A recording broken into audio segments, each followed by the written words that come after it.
qu'aujourd'hui, le cadre légal haïtien, c'est un cadre légal punitif et qui criminalise encore le droit à l'avortement. Les organisations féministes, que ce soit les institutions intervenant dans le domaine des droits sexuels, à la santé sexuelle et reproductive, nous sommes toujours vigilantes et nous sommes toujours mobilisées, et de manière à ce qu'il y ait une dépénalisation, en particulier de l'avortement. Et aujourd'hui, on est dans un contexte assez positif. On s'est réparti dans 6 aires de la région métropolitaine avec 12 intervenants et 40 organisations. Et on développe avec les gens où ils sensibilisent et au moins 4 sujets: mortalité maternelle, la planification familiale, la grossesse non désirée et le droit santé et le DSSR, droit santé sexuelle et reproductive. Il y a certaines barrières qui peuvent empêcher la promotion des DSSR ou la prise en charge des grossesses non désirées. Il y a le manque d'information de la population, il y a le non-accès aux services de planification familiale. L'attitude très courageuse du ministère de la Santé haïtien, du MSPP, qui a mis en place des outils des outils officiels et de référence nationale qui enregistrent des informations liées aux soins après avortement. Au niveau pays, c'est-à-dire au niveau étatique, les autorités reconnaissent MDM comme un acteur vraiment clé de promotion des droits sexuels et reproductifs. Donc le partenariat entre l'Institut Médecins du Monde France agit sur plusieurs axes de renforcement des compétences. Mais avec l'intervention du projet, nous avons désormais la confiance du groupe cible. En tout cas, ça a permis d'améliorer les conditions de vie des femmes et des jeunes, en tout cas de la province du Sud en particulier. Je dirais 3 priorités de plaidoyer. Voilà. C'est d'abord interpeller les autorités pour la réforme des dispositions juridiques assurant la promotion des droits sexuels et reproductifs. Deuxièmement, c'est interpeller les autorités pour la gratuité des méthodes contraceptives. Et troisièmement, interpeller les autorités pour le respect du droit à l'information aux méthodes contraceptives avec un focus sur l'intégration de l'éducation sexuelle en milieu scolaire. Nous avons aussi un acquis sur le code pénal. Voilà, il y a le code pénal qui a été mis comme priorité de révision et nous avons pu quand même proposer la révision des articles en lien avec l'avortement dans le code pénal qui est l'article 383 et suivant. La collaboration avec Médecins du Monde s'inscrit dans le cadre du projet de renforcement du système de santé. Dans le cadre de nos actions de plaidoyer, nos combats portent sur l'accès à la contraception et à l'avortement sûr et légal. D'abord, faire connaître les services de santé de la reproduction, les rendre accessibles et mettre à disposition les produits de planification familiale à disposition des jeunes, voire gratuitement. Notre structure, l'ONG Messi, pilote en consortium avec d'autres structures un plaidoyer qui vise à déléguer les tâches aux ASC en matière d'utilisation de l'injectable.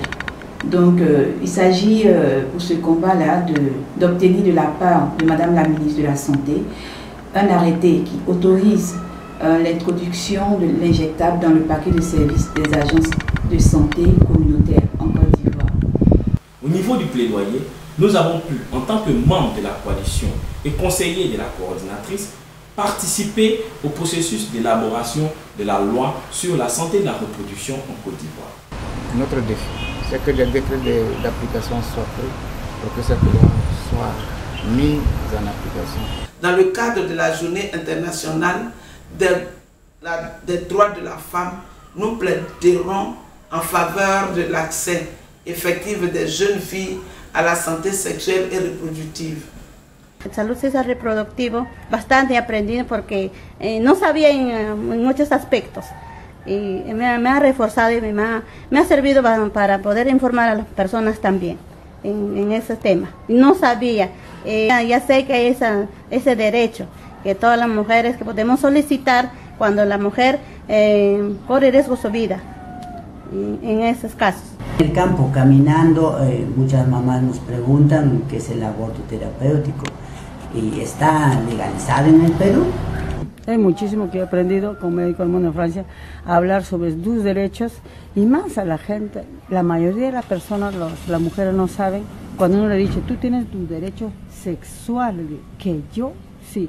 Que las mujeres tienen que conocer el derecho que tienen de decidir sobre su cuerpo. Eres la misma paciente que debe de decidir ante una información adecuada de un profesional que le informe sobre la situación de su salud. Yo creo que la mujer ha percibido que la calidad de atención ha mejorado. Para esto ha influido, uno, las capacitaciones, porque tanto el personal obstétrico como el personal profesional que ronda se han dado cuenta de que el estado de la mujer requiere una atención especial. Que es muy importante tener conocimientos para nosotros poder compartirlo así con la población y la comunidad, que para también estar capacitadas para ellos mismos. La prevención de embarazos no se ha parte desde mucho de la consejería, de la orientación que nosotros como proveedores de salud damos.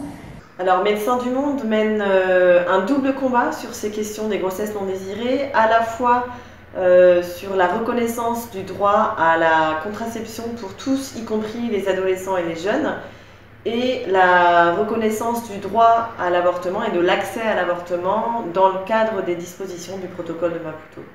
À travers Médecins du Monde, que j'ai eu à apprendre aussi ce que je peux transmettre à mes amis.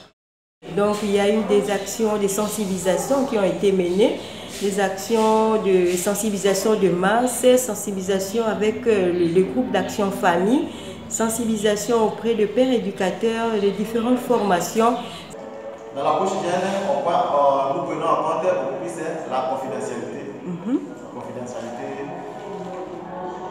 Et puis laquelle est sans jugement.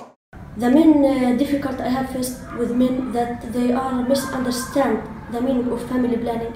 I believe the solution is to convince them that this situation is not our religious, and they need to get on our service, and they have to convince the women also that they need to get on our service. I contacted with religious leaders which helped me to deliver or provide messages to community through them. And I worked with SRH team to increase awareness for reproductive health and increase teaching women to how use the family planning method.